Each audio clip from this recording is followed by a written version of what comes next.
And welcome back to another episode of TWiP Weddings. My name is Bruce Clark, and once again, I am joined in the co-host chair by Mr. Robert Evans. Good day, sir.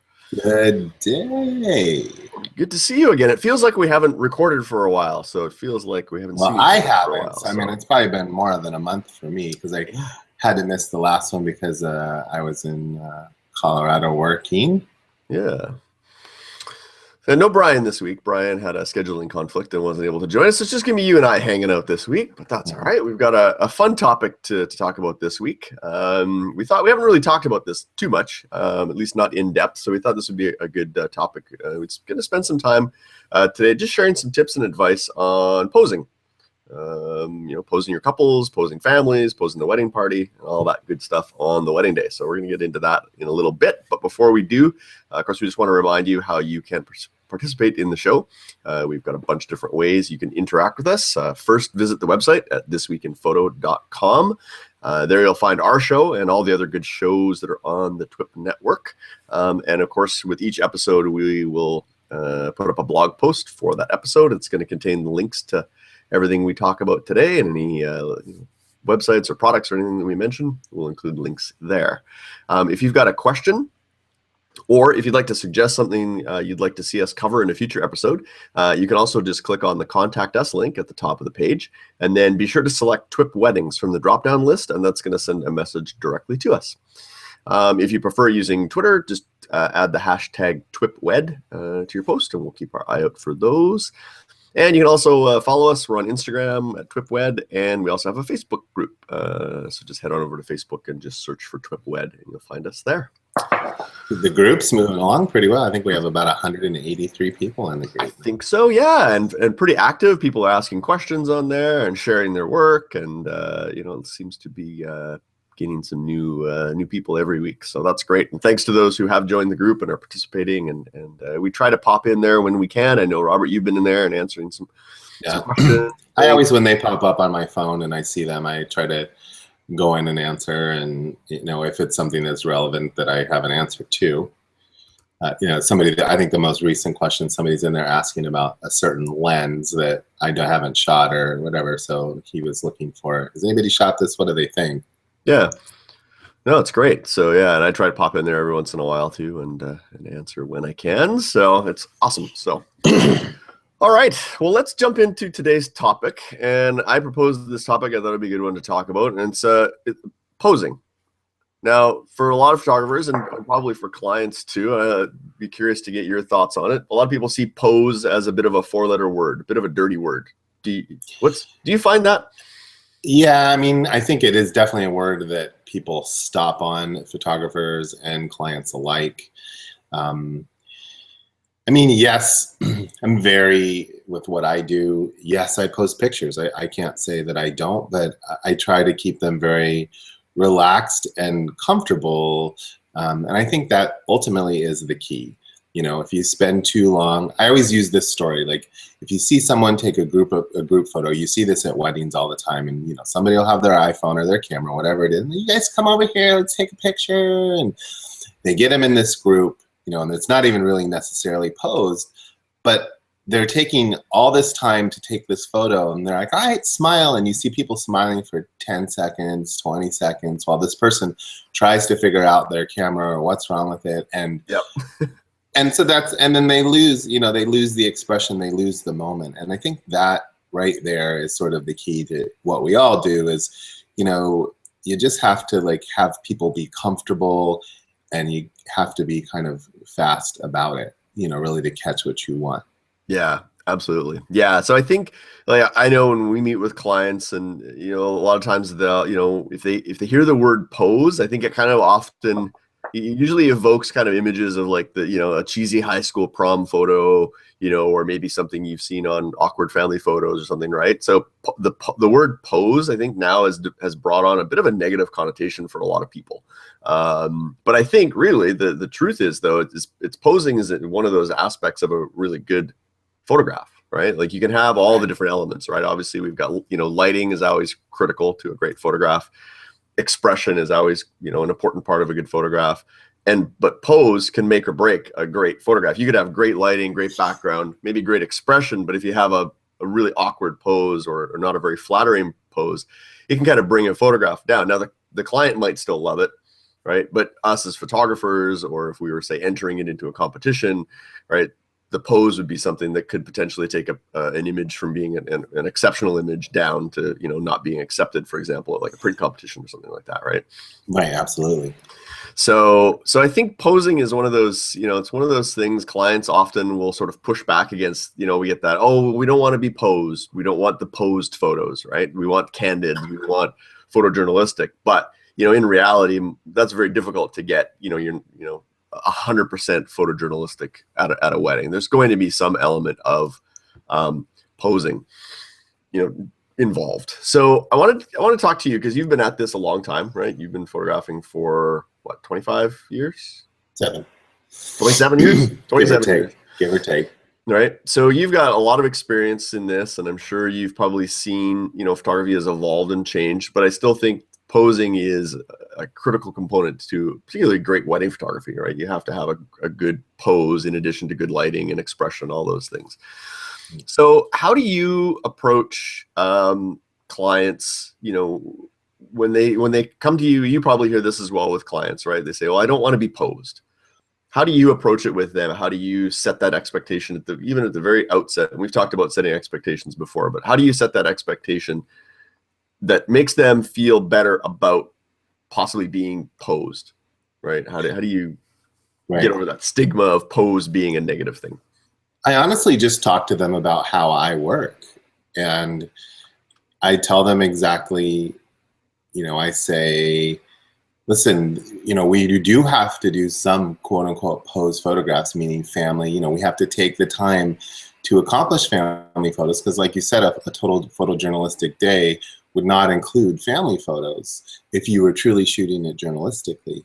Yeah. Unless so, they were just like mingling photos and just right, which also I think is a quick tip. If you have a client that tells you that and you say, oh great, I'm going to go shoot photojournalism the whole day, I think you're going to do yourself and your client a disservice if you don't take at least 30 minutes to do some, you know, quote unquote pose group photos, because ultimately that's what people want. They want to see pictures of faces and smiles. And when you're trying to take a picture of, let's say, even 5 people in a family, them standing around chatting is not going to be the best photo, as opposed to if they look at the camera. So I would say compromise. To look at the camera when you're right. I would say compromise. Organized it and do both. I actually have this exact same story, and this goes back many years ago because I was still shooting medium format. I remember this. And I had this girl come in, and she was like one of those executive Hollywood producer types, and still is. And she said to me, she got married at a very eclectic venue in LA. And she said to me, she's like, Robert, I do not want to pose for a photo, and I want all my pictures in black and white. I remember her name was Amy, and I said, Amy, I said, I'm happy to shoot your wedding how you want to. I said, but let me say this. Can we please do, when we do, you know, take 30 minutes and do some of the family photos, you know, where you pose with your parents, because that's what they'll want. And she was paying for her wedding and the whole bit. You know, she was like one of these young, I have money, I'm paying for my wedding. Yep. But I said, you know, ultimately your parents want to see your faces and they want to see smiles. So let me do this. I'll shoot your whole wedding journalistically. I'll shoot it exactly that way. But we're going to take 30 minutes and we're going to do some family photos, and I'm going to shoot those in color. And she's like, well, I still want them in black and white. So I said, fine, I'll do both. So at the time, for those of you that know how a Hasselblad works, it has a film back on it.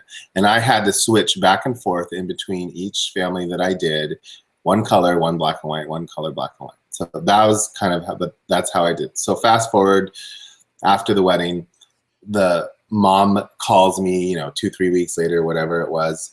And she gets me on the phone and she's like, Robert, she's like, I'm calling you. She's like, first of all, to tell you, like, I was so mad at you that those photos, like everything was in black and white and everything was in color. But she's like, and I was like, whoa, you know, like, and then she's like, but I'm actually calling to thank you because Amy told me the only reason that the family photos that I do have are in color is because you fought for that.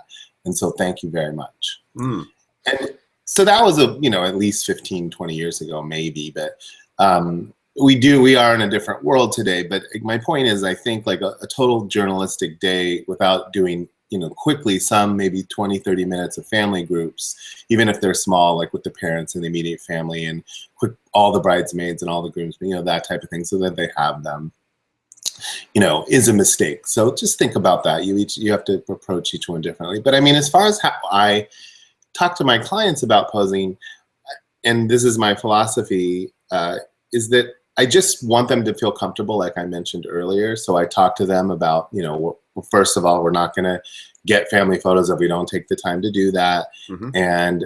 But I say, especially, let's just talk about the bride and groom, or when I'm posing them. I say, I will pose you and I will give you direction, but a lot of times I watch how you do it. And I think this is really important, is you have to watch your couples, you have to watch how they do it, and then I refine that from there, and this is what I tell them. So I might, give an example of, you guys go over there and lean against that tree, and I'll watch them go over and how they do it, and they'll, and I'll say cuddle up to each other, getting close, and you watch how they do it, and people will naturally sort of fall into poses or positions that they're comfortable with. But yes, sometimes you have to refine that so that it's flattering. And that's a lot of what I'll do. But a lot of the times they'll fall into something and they'll do something, and I'll shoot a little bit of that, or I'll shoot what they did first, and then I'll move them a little bit. And I'm like, all right, you guys turn and face each other, and put your arms up around his neck and pull her close into you, and give her a kiss. And while I'm giving those directions, I'm taking photos, because it's all the reaction, it's all that split-second moment that they're doing those things where that's very, very real, and it's happening as I ask for it. Now, if I did that same scenario and I said, all right, put your arms up around him, pull him closer to you, all right, look at each other, okay, keep looking, hold on, I'm doing something, keep looking, well, that expression's now gone. Right. Turn your faces to me, give each other a hug. Even when I'm doing family photos, a hug is such a valuable tool. Like, for instance, bridesmaids, immediate family, whatever it is, but especially for the bridesmaids, I'll say, walk up to each other, put your arms around each other's waist, bring your bouquets down, bring your heads together. Now give each other just a little hug. And as soon as I say that, they do, and I take the photo. I take one or two, and then I might then look at them and like, all right, you guys look at me right here, give me a nice smile, 1, 2, 3, and I'll count off 1 for them so they know when I'm going to take the pictures. But inevitably, if I look back on that, 6 pictures that I just took of one bride and her bridesmaid, the first 2 images are the best, because it's when I ask to hug. So I'll do that for immediate families. I'll take, all right, everyone, the 5 or 6, mom, dad, 2 brothers and sisters, everyone looking right here, 1, 2, 3. I'll do it the opposite. Everyone look at me, make sure they're all turned right and they look good, and, clothes look great. And I'll take a few of those photos. And then the last one, especially in bigger groups too, I'll like, all right, and I'll just change my tone. I'll change my voice pitch. I'm like, all right, everybody give me a big hug. Get your arms around each other. I just keep talking. Hug, hug, hug, hug.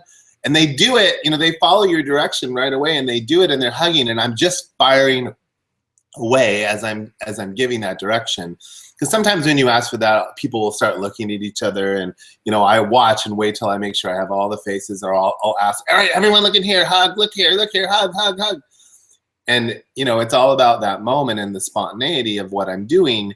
And generally, I would say I will sell, when I put that in an album, I'll sell both photos. I'll sell not usually in the bigger groups, right. The bridesmaids photos, it's always going to be the best expression one.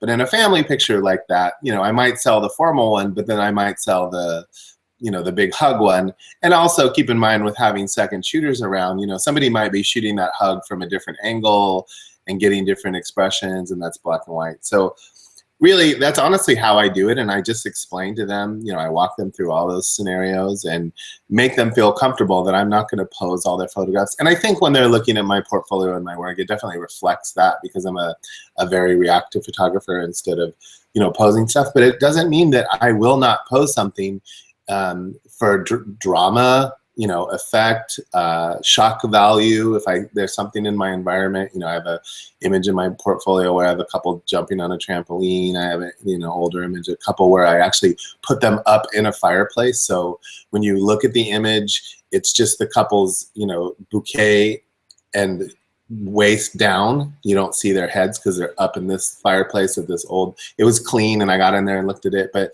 you know, that's posed. I asked him to do it. I said, get in there, do this. Yeah. You know, but I did it because it'd be a cool photo. Right, you did it with intent. I want to go back to something you mentioned, this just your when you were doing the family photos, and just the energy level that you project out, right? Because I think that's so important.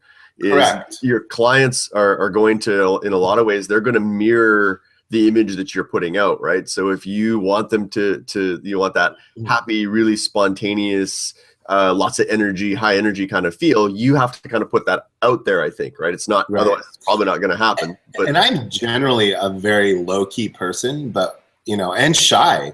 But I had to learn that early on in my career. Like, you know, when I'm in the wedding, I have to take control of the situation. I have to be the one running the show, or the show will run over me. yeah. And you know, and I learned that early. Again, going back to a story of an early day when I was training, I was training with this photographer, and he would be doing group shots, and he would get the group together, and then he, you know, the camera was on a tripod because we shot Hasselblad, and he have his backside sticking out to the right or to the left, and he'd wiggle his butt and had a squeaky toy in his bag, and he'd be like, all right, everybody looking at here, say pizza. And I looked at that and I was like, oh my gosh, there is no way in hell that I can do this job. Mm-hmm. But the thing is you just develop your own style. You have to use your personality. That is your strength. You don't have to do it the way I do it or anybody else does it. But you have to do it your way and you know, inflict your personality into it. But like you just pointed out, there's times where you need to take control, because if you don't, the day will, you know, get by you. And a lot of this is also set up, and you know, you could go back and listen to past shows, but you know, setting yourself up for success and having a timeline and allowing enough time to accomplish all this, you know, goes a long way. You know, like I've mentioned many times in the show, I run on about a 3-hour schedule prior to ceremony to get all my photographs done, to spend an hour with the bride and groom, and roughly 2 hours to do immediate family, bridal party, and extended family prior to the ceremony. So all of that stuff helps in making this successful. But the energy level that you bring to the wedding, you know, I don't yell and scream, and I just ask people to move together, and then and the one other thing that I do, and this is not necessarily unique to me, but I didn't even set out to do this. It's just something that I did naturally, but I've had many people point it out, is that when I'm taking the photo, a lot of times I'm looking at them around the camera, you know, I might have it set or whatever, but I'm smiling at my couples, and they're smiling back, whether it's the bridesmaids, the families, the bridal party. And people have all commented many times, like, it's so easy to smile in the photo because you're smiling at us. You know, again, it's sort of a mirrored image. If you're frowning like, get out of there, I'm just going to smile. Yeah. Who's going to smile at that? You know, Yeah. You have to be friendly and approachable and jovial and, you know, but also forceful and get your job done and corral people. We all know, you know, how that works. So yeah, you know, personality is definitely important in making that successful. Yeah, and I think one of our early shows, like our second or third show, we talked about that, you know, feedback that couples had provided, and then things about their photographer that they, you know, would change, or issues they had. And one of the big ones that came up a lot was just, you know, no direction at all from their photographer, right? So they felt like they had to direct themselves, right? And a lot of clients just they won't know what to do, right? If you said, oh yeah, just go ahead, you don't want to be posed, okay, I won't do any posing, it's just going to leave them floundering, and you're not going to end up with anything. So I like to substitute the word posing with the word direction. Right. And a lot of people, you know, so we when we're talking to our clients, we'll say we're not necessarily going to pose you in the traditional sense of a pose, because again, a lot of people have this negative feeling about the word pose. They associate it with it being cheesy or something, again, just old fashioned maybe. So we like to use the word direction and say, look, we're gonna direct you, we're gonna put you into a situation and maybe get you to do something and interact with each other, and then that's what we're gonna photograph. We may refine it, we may move your body position or get you to do things with, you know, certain body parts, just because it's going to be more flattering, it's going to look better for you. Do you go through the process of showing clients any examples? Like, obviously they're going to go through and they're going to look at your work, but do you specifically address things like pose or connection or expression when you're talking to your clients before the I wedding? talk a lot about expression because, again, I think, you know, if you don't want to pose per se, you know, of course, direction and expression are important in those keys because, you know, a real emotional, powerful image, in my opinion, is simple and full of emotion. You know, the more simplistic an image can be, I think, the more powerful it is, and then the emotion in that image, if it's, as long as it's real and believable, you know, makes that powerful. And of course, light and all the composition and all those things add to it. But I don't really show them examples of how I'm going to pose them, if that was what you're asking. But I will have them show me examples of, if there was something that they feel very adamantly or strongly, you know, I don't want to do this or I don't want to do that.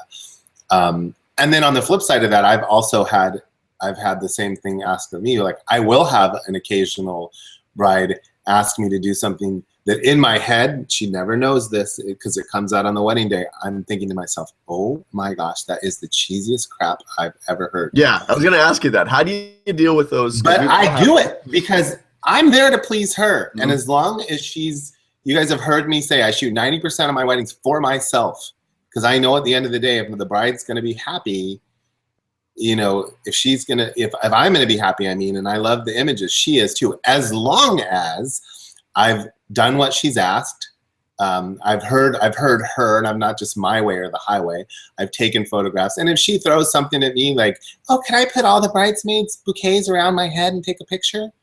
You know, I'm like, okay. But I'm not going to tell her no. Why would I? Okay, great, let's do that, you know, take the picture and move on because I've already shot, you know, 10 other things that I'm excited about and done what I wanted. So if that's the one thing that she asked that day, or, you know, occasionally like in the group shots, like people will still do this. Like I'm pretty simple. Like let's take, you know, all the girls together, all the guys together, and then a group shot of the bridal party. You know, if they want more than that, you know, I will shoot individuals of, you know, each girl with the bride and each guy with the groom, which, you know, people still typically want that.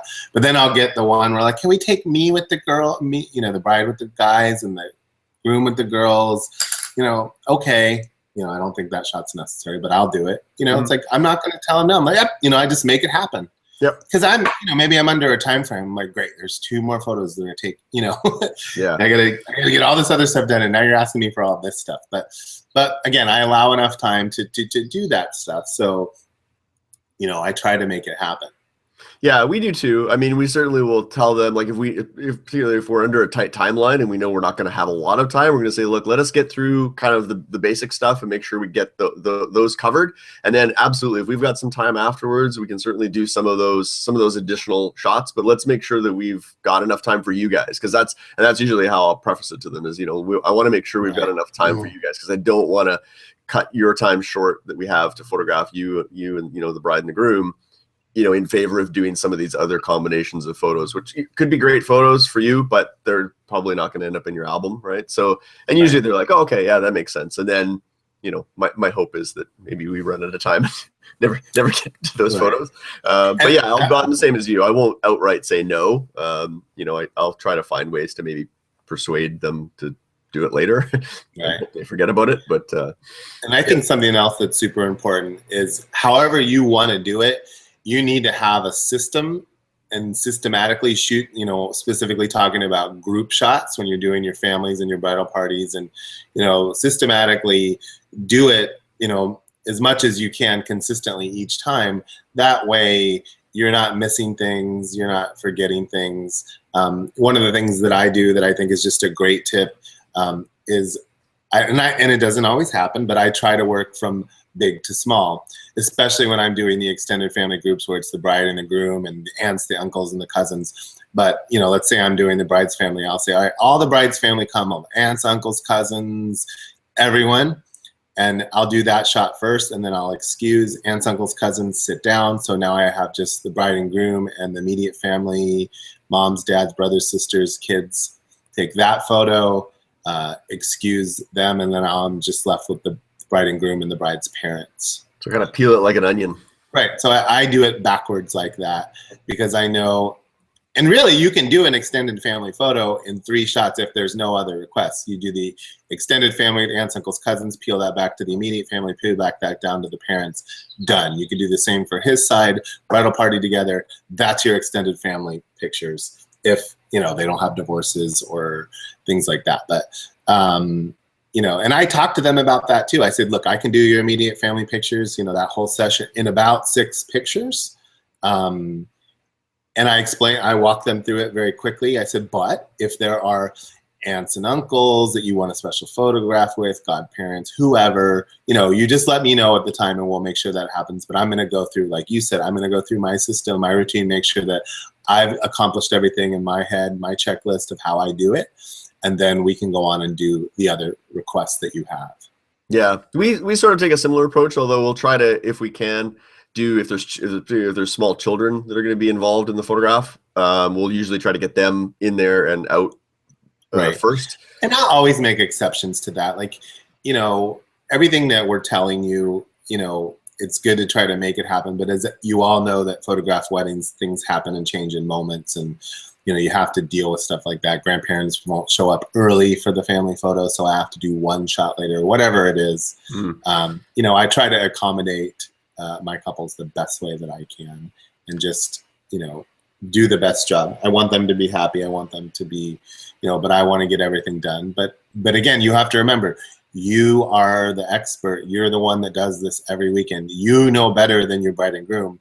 It's just how the finesse and the way that you get that across to them and let them know this is the way we should do it. You know, don't let the family or wedding coordinators dictate how you should do your photographs. You know, you should be in charge of that, and you should set the timeline, you know, again, respecting and, you know, other people's wishes, etc. But, you know, I think, again, I always say, you know, when I ask photographers, do you shoot what you want or do you shoot what you get?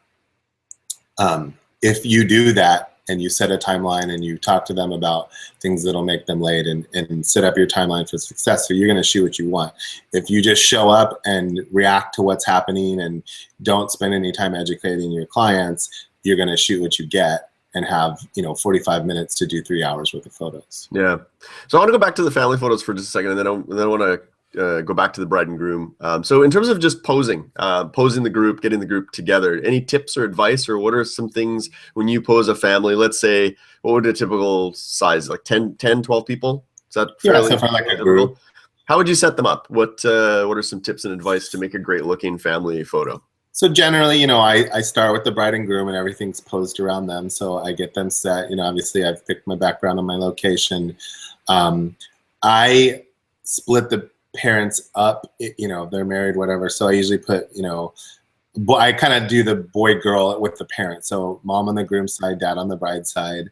And then I have the siblings, so brothers and sisters, you know, and I split them up equally on either side of the parents. Now, if they have kids, you know, depending on if they have kids and the age of the kids and the height of the kids and all of that, you know, they might be out on the ends. And so if we were on a church altar right now with 3 or 4 steps, you know, I'm kind of running them down the steps so that they look good. And I'm also taking into consideration the size of people, honestly, and I'm also taking into consideration the colors that they're wearing. If I've got everybody kind of dressed, you know, nice and formally for a wedding, and then here's Aunt Sally that showed up in her bright yellow dress, well, I'm going to try to hide her in the back as much as I can. Same thing if I have a heavyset person, you know, very often you have some bridesmaid or a family member that's pregnant, and they usually want to be hidden. So I just don't say anything. I just try to do that. You can always see the family member that, like, you know, wants to hide because they think, you know, I look terrible, I want to be in the back. Because they wore flip-flops and jeans to the wedding. Right. Yeah. And as a general rule, like, nobody, you know, I make especially, you know, now we're talking, I'm on stairs right here. So I have like sort of, you know, stairs coming down so I can stack people at different heights. Obviously that's ideal. If you're out in a field and you have 30 people, you know, honestly, there's not a lot you can do, but I will, like, a lot of times these pictures happen around or near the ceremony site if possible. So if I have chairs that are available to me and I have a big group, I will pull in chairs so that, again, I have different levels of people. Yep. So I'll let's say I have 30 people, and I'll put 4 or 5, 6 chairs on either side in the front. Bride and groom are still in the middle. I'll have 10 or so people sit, whatever I get in those chairs. And then, I try to make it a pyramid as much as possible so that it's flattering and that it looks good. Nothing looks worse than, everyone just lined up in a long line. But I understand sometimes that's all that you're given, and again, depending on the group scenario, let's say it's like a bridal party and they have, 15 and 15 on either side, which is ridiculous. Yep. But, so then I might like put all the guys in front, have them squat down, because I'm not going to ask the girls to do that in their dresses, and then have all the bridesmaids around them and kind of form a little bit more of a smaller, because, I don't want to take that long stretched out, photo. Mm-hmm.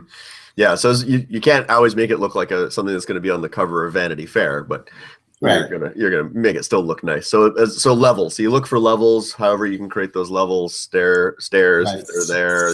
Stairs, chairs. You're in a hotel lobby. Again, being respectful, but maybe move a little bit of the furniture around. Always put it back. Mm-hmm. But I'll pose people around chairs and corners, even if it's a small group, 5 or 6 people, and I'm in a hotel lobby and I'm lighting it.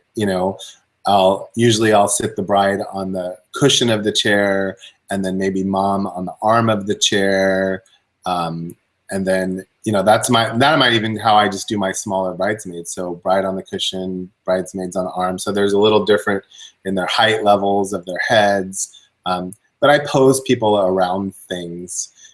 It's one of those things that you just you learn how to do, and I know I've had a lot of different assistants and people work with me, and they've asked those questions like, how do you remember that? Have you posed everything so beautifully? Or you also have to spend time looking at pictures of that as well. Like, you can look at wedding photos. There's obviously millions of them online to look at, but you can look in magazines. You can look at old paintings. You can see how they did that. Even you mentioned Annie Leibovitz. If you have the time to do something interesting like that, that's always fun. Because it's just a little different than your typical wedding photo. Mm-hmm. So again, if you've given yourself time to sort of experiment and play on the wedding day, do both. Do the formal one, and then do the Annie Leibovitz one if that's what you want. Yeah, I think when you're looking at those compositions too, triangles are always important. That's a strong visual component. So anywhere you can build triangles in the heads, or just the way you've posed them, different levels and things like that, is always a strong compositional element to look for when you're dealing with families. What about so what if you didn't have any of the, if you didn't have the ability to put them in levels, so you kind of have to resort to the old everybody's kind of in a bit of a line together. What do you get the guys to do in terms of do you get, if they're all family, do you prefer to have them put their arms around each other and get kind of close and snuggly? And you mean if I'm shooting groomsmen? No, just family, because I see that sometimes families get there and nobody wants to they seem like they're all afraid of each other. They don't want to get too close or get too cuddly. But I find it looks really nice if the family's all kind of together and connected somehow, right? Yeah, I mean, with the whole hug thing too, even if I have a family that I've seen that oh, these people are they don't want to touch each other, they're sticks in the mud or whatever. It's that change of voice inflection. I don't even care. I ask for it and I shoot what I get. So I'll do that, the pose photo, and then I'll be like, all right, you guys hug. I just literally change, get in there close, give each other a hug, and usually that type of family, you'll get a half-hearted oh my gosh, what are we doing? I'll take it, but I won't dwell on it. If I can see that and I recognize that, I'll take a few pictures and move on, because that's that family, and you're never going to get a super animated, warm, rosy smile out of everybody, and it is what it is, and just move on. Don't dwell on it. Just move on. Right. Yep. Get what you get and move on. Okay, so that's kind of the groups. Let's take it back then. Let's take it back to the bride and groom. I want to talk specifically about kind of posing some specific things we run into when we're posing the bride and the groom. So let's look at a couple of challenging situations. How do you deal with big height differences? So you have like a 5-foot bride and a 6'3" groom. Have you encountered that a lot in your career? And how, if so, how do you pose them? Yeah, I know I've dealt with that a few times. I've shot a few basketball players, so there's always that. Yeah, we shot volleyball this last weekend. The girls were all volleyball players. Unfortunately, all the groomsmen were also. So they were all like 6'6", like right. giants. Right. There's times where I will embrace it and I will just photograph them as their height differences are. You know, maybe all on the same day. So there's times where I'm like, yeah, let's show how much taller he is because it's a reality. It's cute. Mm-hmm. And then I will do things like you mentioned, like I said before, if I have a chair or a sofa or something like, you know, where I can sit them down, you know, I could sit him. So we're going to assume that he's 6'8" and she is, you know, 5'7".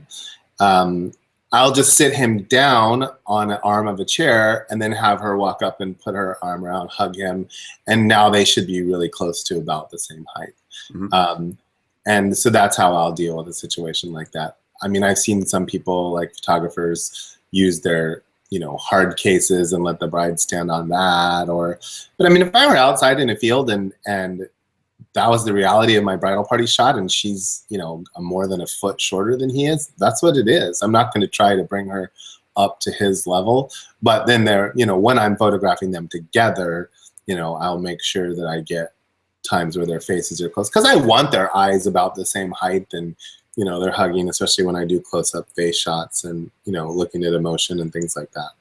Yeah, I'll often embrace it too because I think what the opposite can happen is, and I see this a lot of times where, say, if the groom's a lot taller than the bride, a lot of times his posture goes to crap because he tries to like hunch down to be at her level, and then it just doesn't look good. So just embrace your height, like stand up, be, you know, good posture, and let her snuggle in. Yes, you know, again, we try to get them in situations where we can get their faces kind of level, but in situations where they're standing up, where they're not, we just try to get the groom like to stand up and not do that slouch or that crouched over because it just doesn't look very flattering. It looks awkward and it looks like he was trying to crouch down to her level. Do you find that? Right. Yeah. I mean, posture is important. You've got to watch for that. Even somebody that might be like 6'1" taking a picture with his mom and kind of bending over a little bit. I'll say, no, stand up, you know, stand up tall. Look, you know, I'll just address it. Yeah. Because again, it's our job to let people fall into scenarios that they normally would, and then for us to refine it so it's flattering to each one of them, whether it be a head turn or a push your chin out to get rid of the double chin or whatever it is. You know, you try to look for those things to make them look their best. Yeah.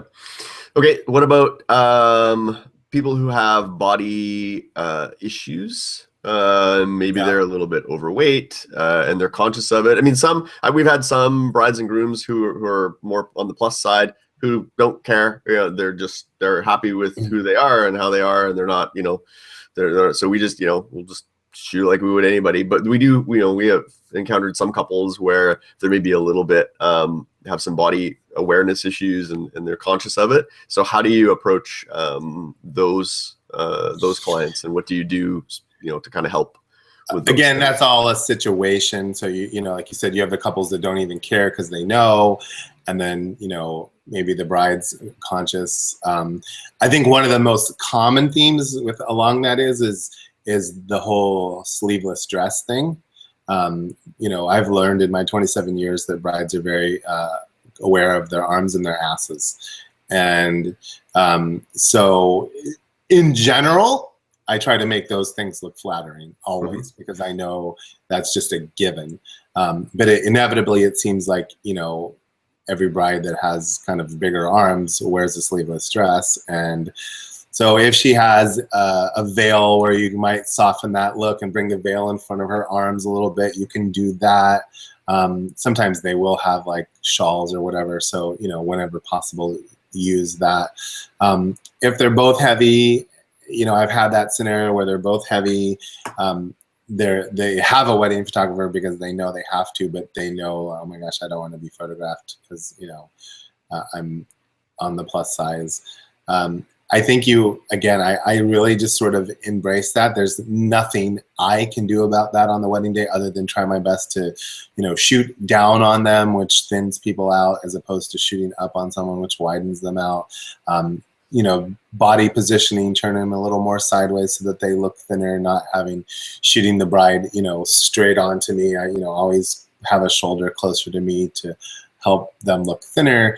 But the other thing too is, you know, I think you go back to they know that's how they are. They know they're heavier. And I really don't try to let that affect my psyche, if you will, on the wedding day, going, oh my gosh, these people, you know, are large and I'm not going to take a great photo, because they're living, breathing human beings and have feelings just like all of us do. And so I really might try to concentrate a little bit more on the emotion of the day. You know, maybe I do shoot a little bit tighter and it's more of their faces, but I really try to capture the joy that those people do have. And I'm really, really looking for that emotion.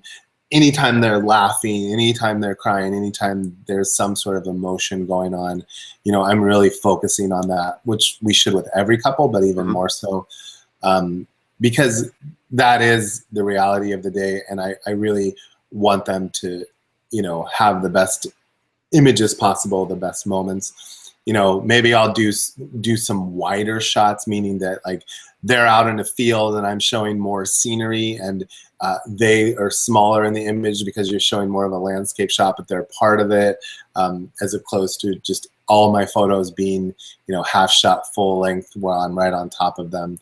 You know, really trying to create an image that, you know, they're like, wow, that's so beautiful. And they're in it, yes, but they're, you know, further away from camera than maybe. And I think it just really goes back to, you know, it's almost the same thing people ask me, you know, what's it like shooting a celebrity wedding? Well, it's really no different. They're people. So everyone's, you know, we're all human beings and they're all people. And we all want the same thing. They all want beautiful, emotional, capturing those moments at their wedding. So regardless of the situation, I try to not to let that taint, you know, my vision for the day. And I just go out and capture those emotions, you know, for them on their wedding day. Yeah, no, that's good. That's good advice.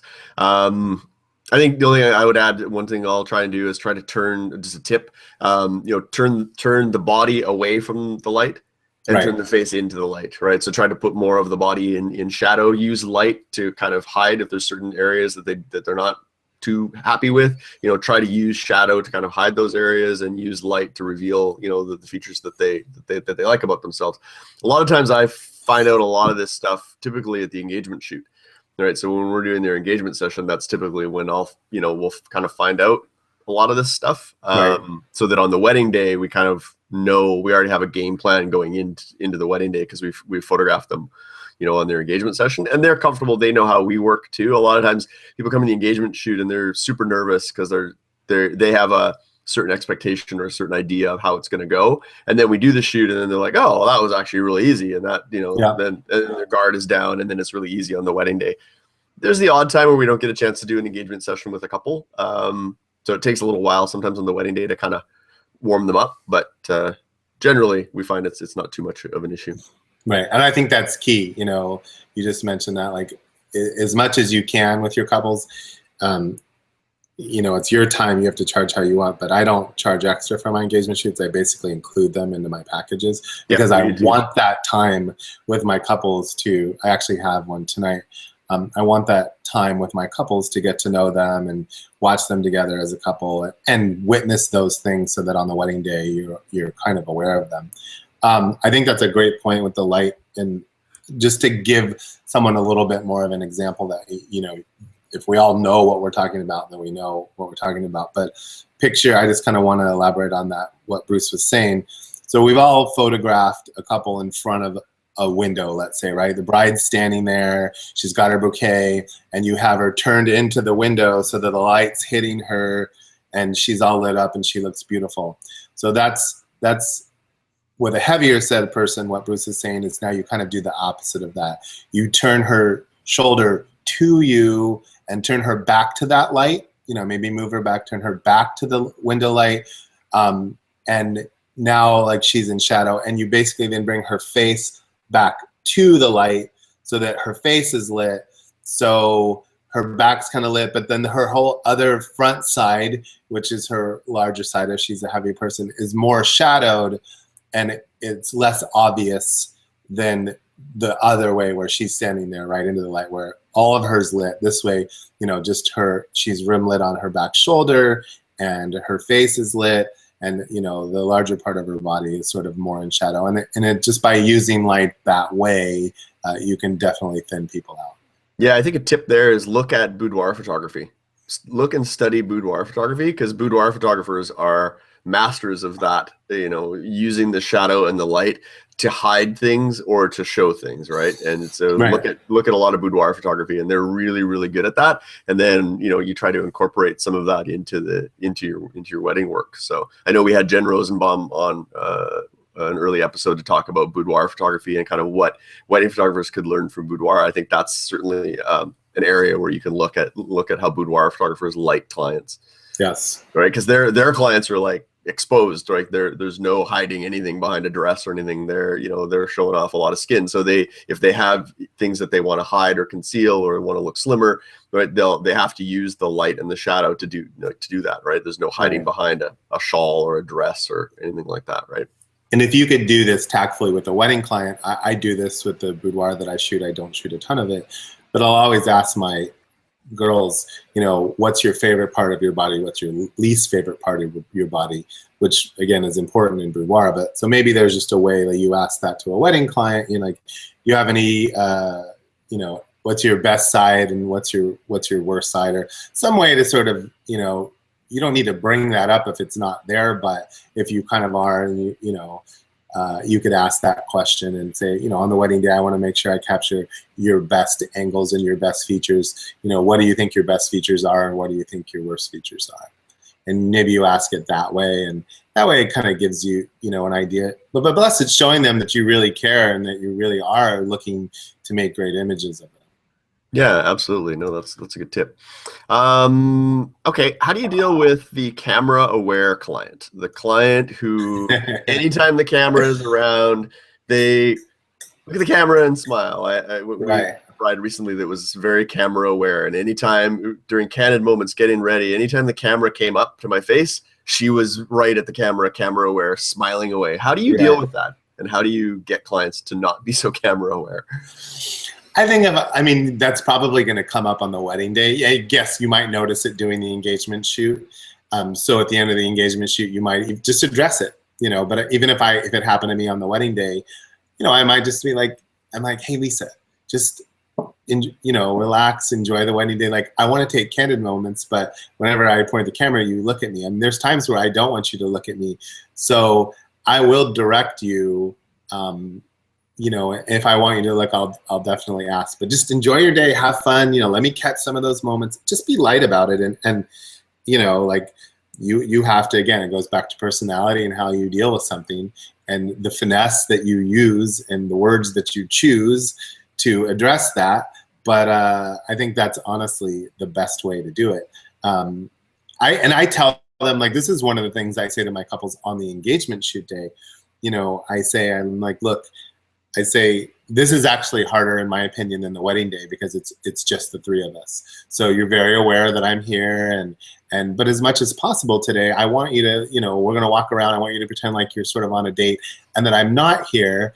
I will give you suggestions and have you do things, and I want you to sort of enjoy each other and look at each other. And if I want something from you, I will ask. I will give you direction. I'll be like, hey, you guys look over here or do that. And so that really seems to help, because you've set that sort of tone on the wedding day, and on the engagement day, and then I may reiterate that on the wedding day. Another thing too that I'll tell them is I had a bride ask me this question during a consultation. You know, she was interviewing me, and she says, Robert, what can we do on the wedding day to make sure that we get the best wedding photos possible? And it sort of took me off guard at the time. I was like, well, I've never had anybody ask me that question. And I stopped and I just thought about it for a second. And I was like, you know, honestly, it sounds a little cliche, but really just enjoy yourself and feel what there is to feel on your wedding day. And I always say, laugh if you want to laugh, cry if you want to cry, act silly if that's your personality, but just do it. I said, because a good photographer is going to be very instinctual and know to photograph those moments. But if I were to say, Lisa and Dave, look at each other and laugh, you're going to maybe do it and you're going to be like, oh my gosh, what are you doing? That's so cheesy. Mm-hmm. That's what they're going to be thinking in their head. So I said, as much as possible, today at your engagement shoot, I'll even tell them this on the engagement shoot day, and if I forget, whatever, on the wedding day. But I like to give them that scenario and tell that story and just say, really feel what there is to feel, because I can't direct you crying or emotion, and don't worry about it. If you're going to cry any day of your life, today's the day to do it. Mm-hmm. Or I have people that like are crying in the middle of it. Oh, I'm sorry, I'm crying. I'm like, no, go. Yeah, especially the crying, guys. Especially the guys. Like if I get a guy cry at a first look, I mean, that's gold. Mm-hmm. Yeah. We've had people say, well, we want emotion in our photographs. And it's like, well, we can't control your emotions, right? We can photograph them, we can capture them, but we can't control your emotions. That has to come from you and you guys connecting and you guys being there in the moment with each other and almost forgetting that we're there. Our goal with our couples is to almost have them forget that we're there on the day, because that's when the guard comes down. That's when the kind of that pure emotion sort of shows through. Some clients can be very guarded, I find, and so when there's cameras around, they can be very guarded, and then they don't want to let those things come out because they don't want it. They want it captured, but they don't want it captured, if that makes sense. Like they'll love it if they see it, but they have their guard up. So our goal is to try to get them to forget about us. So sometimes for me, it's just patience, and just sometimes it's being a little further back from the client and giving them some space. And then we're just kind of waiting for them to forget that we're there and then be shooting. Right. And going back to the whole camera aware thing, like even if they're not like over aware, but they're always like waiting for direction from you. So I always say, it's what we're talking about. Just be yourselves, talk to each other, interact. I say if I want something, like if you see me just sort of watching you and you guys are talking, just keep going, talking about what you're talking about. If I want some change or some direction, I'll ask for it. But a lot of times I'm watching you because I like the interaction that I'm seeing. I like the moment, and I can't make that happen. Only you guys can. So, have fun today. Just go enjoy your wedding day, be with each other, be in the moment. I said, you will always know from me if I want something, because I will ask you, So it goes back to, you might be watching that great moment, and you can tell like, all right, well, it's almost fading. You have to be instinctual like that too, and you're like, all right, Dave, give Lisa a kiss on the cheek, and you guys look over here at me, and maybe I take 2 photographs, from that moment. But you have to recognize those things and always be aware. And again, it's sort of taking control and charge of the situation, but being respectful of the intimacy of the day and letting those moments happen and recognizing when they're, might be over, about to end, and then move on. Yeah, one of the things I've tried to focus on is early in my career, I had a hard time with silence, moments of silence. Right. So I found that I was trying to like fill those moments of silence, and now I've started to learn to just sort of shut up and let something happen, because it's in those quiet moments sometimes that something magical happens. So just embracing those things. Bride and groom, just let's do a quick rapid fire round. Just some posing tips and things that you would advise for posing the groom and for posing the bride. And I don't know if this happens to you, but I find that I get focused on a particular, because there's all kinds of parts of the body to pose, right? We can go from head to toe. There's all kinds of different parts. And so I find that I go through phases where I get focused on different things. Like right now I'm all about hands and arms, and I see it in my photos because I can see that I've like paid particular attention to hands and photos, but then like lower body falls to crap. And then I start focusing on lower body stuff that's going on, and then I have hands. And do you find yourself in that sometimes, or? Yeah, there's some basic rules you can follow. This works for men and for women, but have them distribute their weight on one leg, and then bring the other leg forward, and just keep it bent and loose. Like, like the other leg's almost not, it's just sort of a balancer, but it's not holding them up.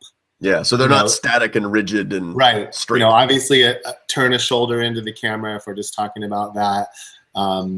You know, you never want to crop in a photograph at joints, meaning, you know, at elbows, at wrists, you know, somewhere in between, at knees, at ankles. So you always want to consider that. You know, you can always make it a little bit wider and crop later, of course, you know, in post, if you're not so sure about that. What else? Another kind of off topic, but in topic a little bit. Just a quick tip, like if you're a very like sort of, you don't like shooting posed photos, you know, it's a little like me, I'm a little more reactive. I like to have fun. But again, going back to, I know that those posed photos are important, especially when it comes to the parents. So here's a little something that I do is right after I do first look and I can tell that they're done. You know, I tell them they have, you know, I'll shoot the first 2 minutes, I'll walk away, I'll let them talk. When I can tell that they're done, right at first look is when I do my like 15 or whatever ends up being posed photos. I say, put your arms around each other, put the bouquet in the front. You know, I take a full length, half shot. All right, turn, face each other, put your arms around each other, look at each other, give each other a kiss, put your foreheads together, turn your faces to me. You know, I kind of go through this series of like really quick kind of pose photos where they're more or less looking at the camera and smiling at me. And, you know, maybe it takes 3 minutes, 4 minutes to run through and catch about 15 different images. But now I know if I don't ever get back to a posed photo at the end of the day, I'm going to make mom happy. Right. You definitely need a full length shot of the dress of the bride, you know, alone and with the groom, and then half shots and then close up. So I kind of do that whole series. Like I do some full lengths, I move into half, I move into just their faces, and I photograph those moments and have their eyes looking at me, all of that.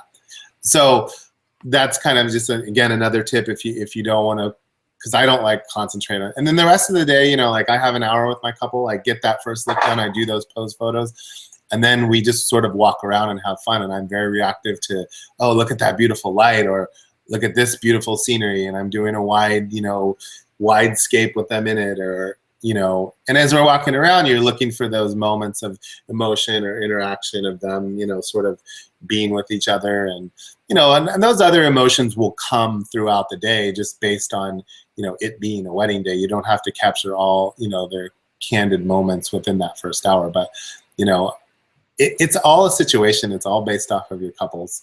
But anyway, going back to the posing for the people, but I think, you know, the weight distribution with the feet is great. Hands, you just talked about, you're concentrating a lot about hands. Yeah. I mean, as a general rule for girls, and those of you who are watching can see this, and I'll try to explain it, but you never want to shoot the palm, the front, or the backs of the hands, always the edges, the front side or the back side, you know, the pinky side or the thumb side. And, you know, a little bend in the arms always looks better than straight arms. If they're turned and facing each other, I'll always, you know, especially on an engagement shoot, maybe have the bride just put her toe back so that it's like sticking, not like, you know, but just bend, you know, some leg bend so they're not both straight up and down. Yeah, you want some angles and yeah, you want some angles, you want those things. And you might get, you know, again, talking about posing, like an engagement shoot, I have them face each other, put her arms up around his shoulders, you know, put a leg back so there's a toe down. And now you sort of have the lines that you want, but now maybe you can direct the emotion, you know, and you're like, oh, you guys like whisper something in her ear, you know, to make her laugh, or whatever it is that you do to kind of get that. If you have a couple that's not giving you that true, like, oh my gosh, we're in puppy love emotion, I mean, love, you know, then, you know, do those things. But now you kind of have them, you have them placed in the lights you want, you kind of have the positions and the pose that you want, and now work on the face expressions. Yeah. Because we all know there's, you know, those couples that want our direction, and then there's those couples that like, oh my gosh, they're so cute that you can't go wrong no matter what picture you take of them that day. Yeah, yeah, absolutely. Yeah, definitely every couple is different, right? And yeah, we find that too. Some require a little bit more prompting, a little more direction than others. Here's an interesting one. I don't know if you've ever done this with a couple, but I heard of a photographer the other day, and what they do with their couples is for their engagement session, they actually he gives them homework, and what they have to do is they have to write a letter to each other before the session, and then they actually read the letter to each other at the engagement, and it's just sort of like, it's a letter as to like, yeah, to kind of set the tone, and then they do the shoot. But it really helps to kind of add a little bit more emotion to it, because sometimes it can be just, you know, showing up for a shoot.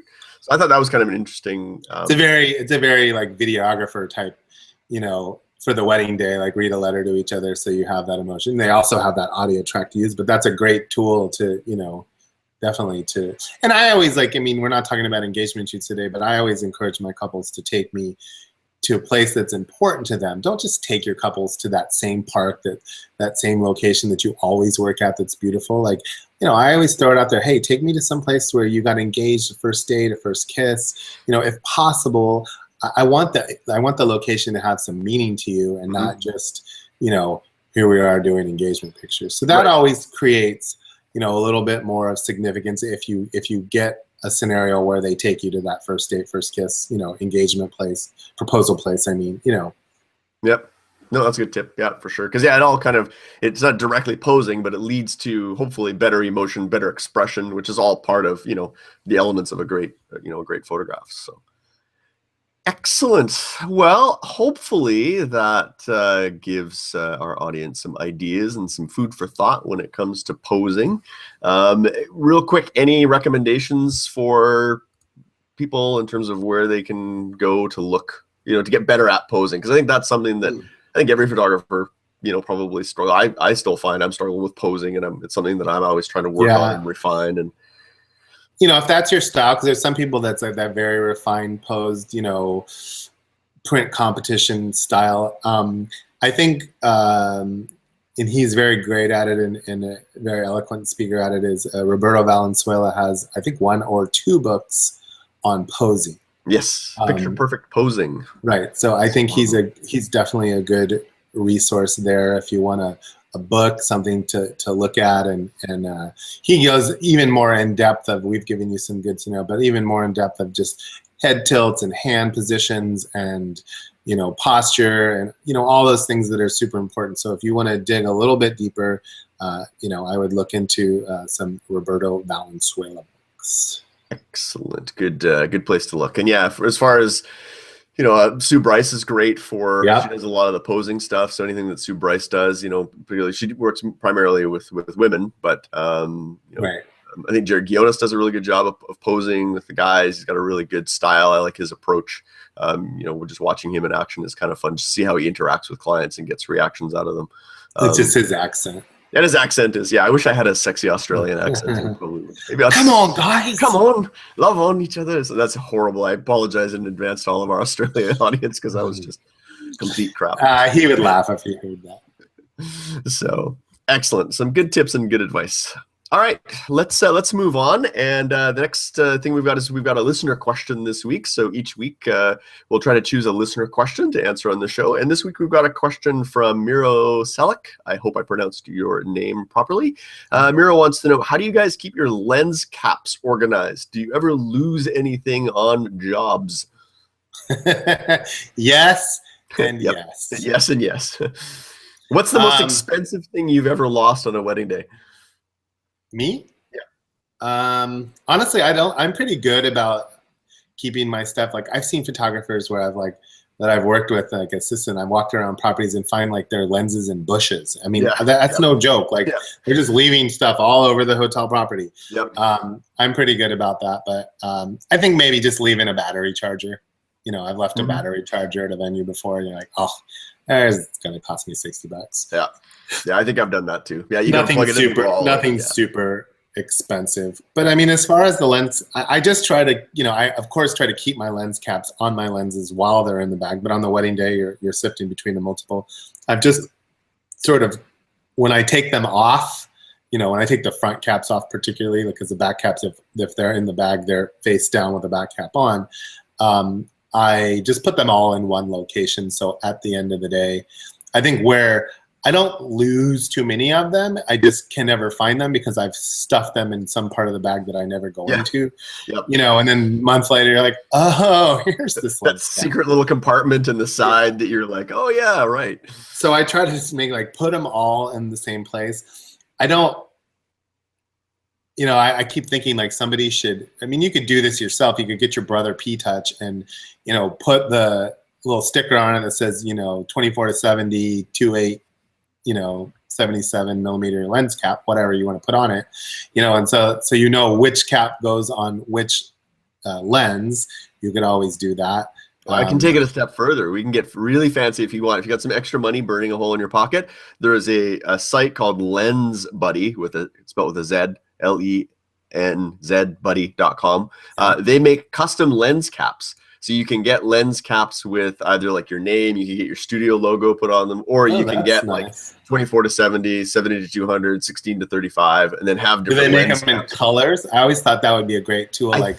Your 24 to 70 was red, and your 50 millimeter was blue, and that type of thing. So you could just immediately look and know which lens it was as well. Yeah, I think they do. Yeah, lensbuddy.com. So check it out. They make custom lens caps. So maybe that's a solution. That's not your pick of the week, is it? That's not my pick of the week. I could have made it my pick of the week. Maybe, you know what? I'm going to make that my pick of the week. I'm going to save my other pick of the week for another show. So my pick of the week, I'm getting ahead of ourselves, but that's my pick of the week is Lens Buddy if you're looking to get a custom lens cap done. But I think your tip of just putting everything in one, having the same place, putting it in the same place all the time. It's no different than your car keys. If you lose your car keys, if you always put them in the same place when you get home, you're going to know where they are. Yeah, exactly. So hopefully that helps Miro out. We want to hear from you, though. Of course, if you have a question, just head on over to thisweekinphoto.com, click on the Contact Us button and choose TWiP Weddings, and that'll send a message to us. Or, of course, you can ask a question in our Facebook group as well. We'll keep an eye out for your questions there. All right. Well, I've already given mine, but let's hear your pick of the week. Each week we pick a photography-related item that we think would benefit wedding photographers. Robert, what's your pick this week? So this is something I just want to tell you guys that I don't own yet, but I am going to purchase because I've just come across it. Okay. I thought it's a really interesting. It's a third-party. It's called Pluto, Pluto, and the O is very creatively an aperture ring on a camera. Ooh, okay.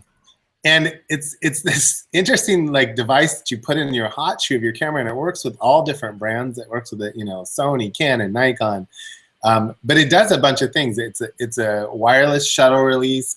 You can set it to do time lapse. It'll do capture up to 19 images in HDR, auto bracketing. It'll help you shoot star trails in the sky. It'll help you record longer than 30 minutes of video. Most of the cameras only record up to 30 minutes and then they shut off. So I guess it turns it on and off. It's got a timer, that you can set up for time lapse. You can set it to take a picture at a certain time of day. It's got a laser, so you can, if something breaks the laser beam, it'll trigger the camera, or a sound. And so you can actually take a picture where it's triggered by sound. So for instance, balloons popping or glass breaking. So when it does that, it'll actually take the picture and you can capture, the glass breaking. You can take photos when it's bright or dark. It's a lightning detector if you like to photograph lightning. As soon as the lightning goes off, it'll take the picture. So no more missing those lightning photos with your slow trigger finger. Oh, cool. I'm showing the web. I got the website here. I'm showing it. Yeah, I'm just going through looking at the features, and it's not that expensive. I mean, I think if you get the thing and the even a couple of the accessories that go with it, it's like $180 if you get everything. So it's really not that bad. It'll detect humans and body heat to take a photo. You can combine multiple. It'll trigger multiple things. Make the microphone on your smartphone to trigger your camera. You can shake your phone because it also works. It's an app as well. There's just all sorts of things that it detects a smile and takes a picture. It's got a solar calculator. I mean, go on and on and on. But go to the website. It's just basically plutotrigger.com. Okay. And you can investigate and see what it is. I just thought it's a pretty interesting, for the $150, $180, whatever it is, I'm going to, give it a spin and see if it's all the rage. But you can go to that site and decide. But, anybody that has a new product, it's obviously just getting the word out there. So, yep. Very cool. Excellent. Plutotrigger.com. Well, we'll put a link to the show notes for that and as well for the Lens Buddy. So if you want to check those picks out. Well, that brings us to the end. We've reached the end of another episode of TWiP Weddings. If you're listening on our website, please be sure to subscribe to the show using the box on the right, and also sign up for email lists to be notified of new episodes and to get exclusive subscriber bonuses. And if you have feedback, suggestions, or comments about the show, you can reach us directly by using our contact form. Just click on the Contact Us menu at the top of the page. So before we close off, Robert, where can people go to keep up with you? What have you got going on in the next little while?